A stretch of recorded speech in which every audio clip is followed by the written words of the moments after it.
I told my friend to break up with her fiance or stop cheating. I'm this close to getting her banished to the streets.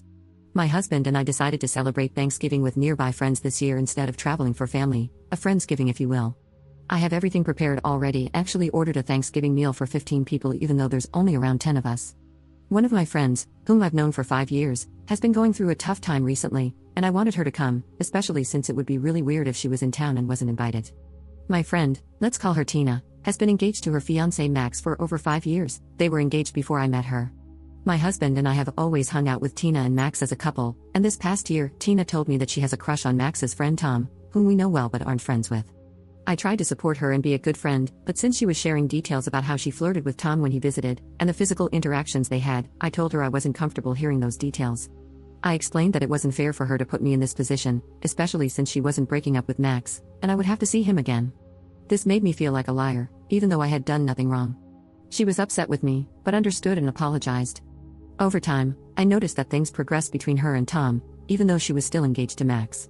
When she complained about her personal life being a mess, I tried multiple times to convey that this wasn't right, and she should be honest with Max, either working things out or breaking up. I believe she understood that she didn't have my support in this, so she stopped discussing it altogether. Despite the situation, we continued to hang out with her and Max, and I hoped that she had resolved things and ended things with Tom. Now, here is when the problem starts. This Friday evening, we were out with a group of friends, including Tina and Max, and I was surprised to see that they had invited Tom too. Max mentioned something about Tom being closer to them and frequently visiting their house. I didn't like hearing that, but it's none of my business. However, towards the end of the evening, our other friends were talking about how they couldn't wait for the Thanksgiving dinner, and Tina said to Tom, "You should come too, it'll be fun." She invited him to my house, my party, knowing full well that I don't support whatever cheating is happening between them. Tom said he would love to, and in that moment, I just couldn't speak. My husband said it was a great idea, and that sealed the deal. An important piece of information: my husband knows nothing about what is going on with Tina and Tom because I wanted to respect her privacy and didn't want to reveal her secrets to anyone, including my husband. After Friday night, I've been feeling sick to my stomach and so frustrated. So, I decided to cancel the Thanksgiving party from being at our house, and I asked one of my friends if she could host it instead if I sent all the food there. I purposely chose the one friend who doesn't know Tom at all and wasn't with us on Friday evening, so since he's not in the original text group where we sent the invitation, he's not invited. Tina was furious with me and sent me a long message saying I had no right to do that just to uninvite Tom, because I have no idea what has happened between them since I refused to hear details. The audacity and disrespect was unbelievable. I'm thinking of cutting her off from my life entirely, but first I needed to calm down and thought to ask, if by any chance, am I wrong and overreacting? Update 1.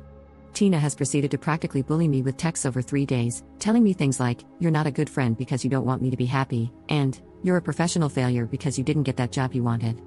Given all the drama, it didn't make sense to keep it a secret from my husband, so I told him. He decided that it's better that we tell Max, not only because he deserves to know, but also because we will cut her out of our lives, so Max will have questions anyway. We decided to do it after Thanksgiving, and we're trying to decide whether or not to tell Tina beforehand, so she could tell him first if she wanted to. This was so that Tina wouldn't feel like it was a betrayal of some sort, not that she deserves any grace at this point, but for basic human decency. We decided we would go to the Thanksgiving dinner and not provoke any drama so that the night wouldn't be ruined for the rest of our friends. There was no reason to believe that Tina would cause any scenes because she was acting normal in the group chat, and even joked about something I said, even though separately she was sending me rage messages, cringe by the way. However, this late afternoon, I learned that she had created an additional group chat and told our friends that I had been spreading lies about her to them, and anything I had told them was a lie to make her look bad, even though I hadn't spoken to them yet. My plan was to simply communicate to them that I had cut Tina out of my life, without providing any details other than saying that she tried to involve me in situations that made me uncomfortable.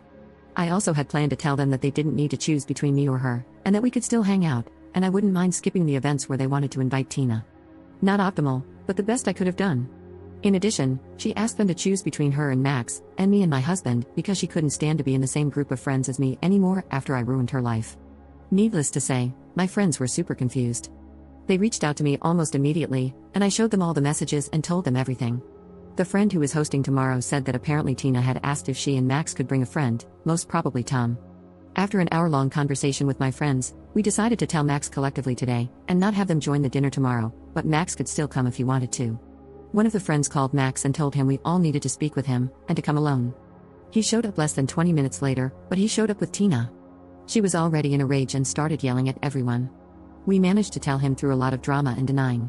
Turns out he had a hunch and didn't want to admit it to himself.